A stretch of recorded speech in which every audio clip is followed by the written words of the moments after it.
Yo, yo, yo, yo, yo. You already know what it is. It's your motherfucking boy, Kage in the Basement. We live, we lit, and we back. Don MARINO versus Big HANN. What happened? Let's talk about it. Now, off rip, I'm just going to say this, and I'm going to keep it all the way 100. Before this battle, or let's just say before this tournament, I was not really a fan of neither one of these brothers. I haven't seen enough of their battles, but for what I did see, I thought they was cool, but it's not like they made me a fan or nothing. But let's get into it. Starting off with the round one. Now, I remember both of these fellas from the first round of the tournament, and a lot of people were saying Don MARINO got smoked by Easy. I really think Easy won that battle, but Don MARINO had a little couple of spots here and there in the first battle. And then if you go to the Brooklyn Hands versus Big HANN battle, a lot of people think Big HANN got jerked or whatever. But honestly, in my opinion, I got Brooklyn Hands winning that battle by a slight edge. Not by much, but Big HANN actually did great that battle. And I think Brooklyn Hands just did a little bit better. So let's get into this battle. Now, first round. Off rip, Don MARINO, he was a little bit okay the first round. Looked like his problems I had with him from his previous battles, he started to fix. He started getting into his own in this particular battle. And it's weird because he got a funny style. His style is more like a bunch of different styles mixed together. Like, he trying to do everything at once. And I never really liked that. And with the other battles, I noticed that it stood out a lot. But in this battle, he speeded up his pace. And it was less noticeable that he has a whole bunch of different styles mixed in one. So he actually pulled it off this battle, and I was kind of impressed. But yeah, he had a couple of noticeable lines in the first round. I think the Majin Buu line was fire. But Don MARINO, he impressed me the first round. He was way better than I ever seen him before. Let's just say that. Then let's get into Big HANN. Now, Big HANN started off heating up. It looked like he was very, very upset about what happened last week, and he came here mad. He came with a vengeance. And when I tell you that boy was talking that talk, get it right. Talk is what he was doing. That shit was fire. I'm not going to hold you. It looked like he was getting in his element, man. Your boy was straight up and down wilding in that battle. Wilding out. I'm not going to hold you. In this first round, it looked like he was in his element, man. He had a bunch of good lines. I was feeling it, man. It's like he looked it way more seasoned than Don MARINO. Even though I feel like Don MARINO kind of leveled up this battle, it feel like he leveled up in this battle and he got way better. And yo, that motherfucking ashes on my hands line, come on, HANN, that shit was fire. Only a few niggas gonna get that. I want you to talk that talk, man, because only certain niggas gonna get that. Only certain cloth, man. Trust me. Keep that shit in your raps, man. That shit mean shit. That shit powerful, boy. All right, now moving along.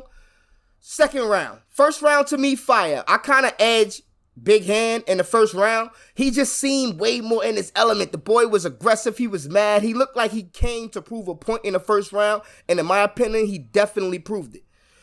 Now get into the second round. Don MARINO starts off kind of funny with the whole, oh, if Brooklyn Hands would have did that to me and I would have did this, but he know he capping. I liked it, though. I like he kind of trying to be himself. And it's funny enough, he kind of came into his own fully this round, in my opinion. This is when he started straying away from having a chameleon style to kind of finding his own little pocket.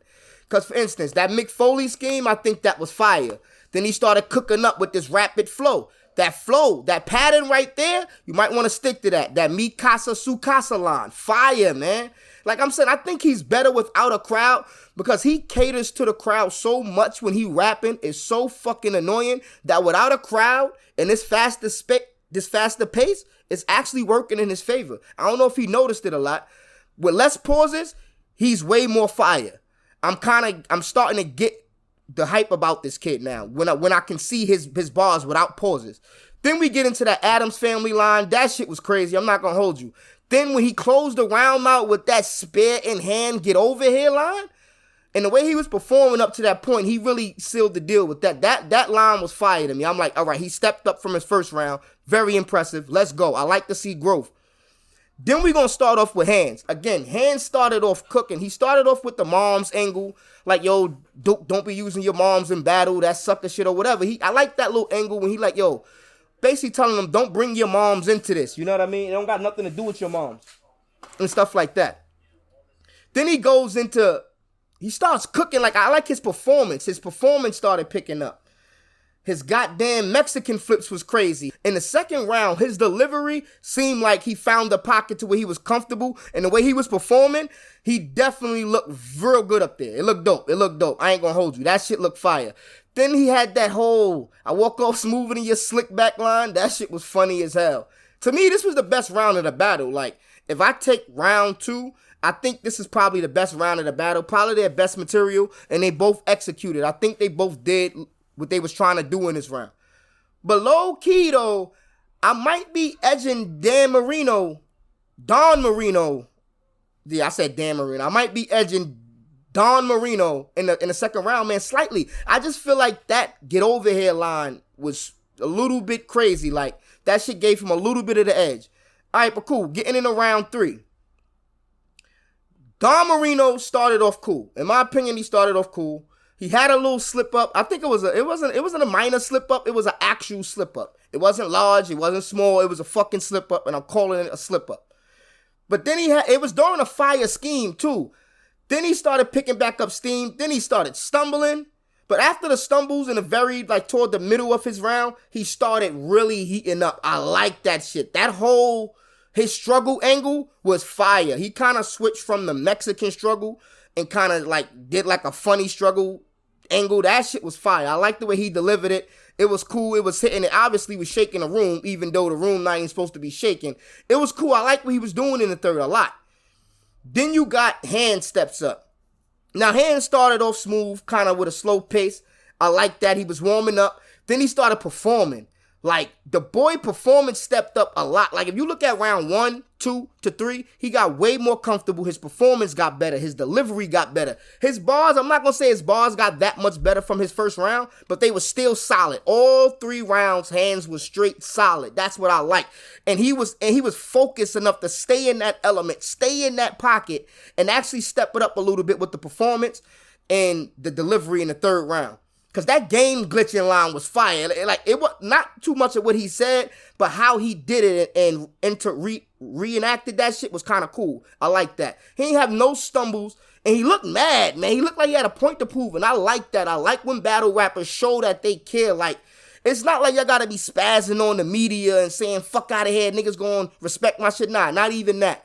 I like when you prove the point of you not being respected in the ring. Like, being on social media is cool. You can vent, get at niggas that's getting at you or judging your battles. That's cool. But take that frustration out mainly in the ring. It has way better results than going on Twitter crying about how people felt about you winning or losing. And Hands just showed that type of sportsmanship to bounce back this week and have a better material than his first showing. I'm giving Hands the win. Off rip, I'm edging, not even edging. I'm giving Hands the third round, clear. And to me, Don Marino was good in the third round, but that slip up, it didn't even cost him the round. I still think Hands would have beat the round, but that slip up did count. He loses that round no matter what, but Hands definitely showed up and showed improved. I'm giving this one big hand, 2-1. I could even go 3-0 here, and I'm going to explain why. To me, the second round is the best round, but I edged Dan Marino. But I could see if a lot of people got Hands winning that round. You know what I mean? Like, I could see Hands winning that easy, but I just feel like I was more impressed with Don Marino than I was with Hands. Not to say Hands wasn't cooking. I just was more impressed in the second, so I'm edging Don the second round. That's it. Big hand, 2-1. Let's get it.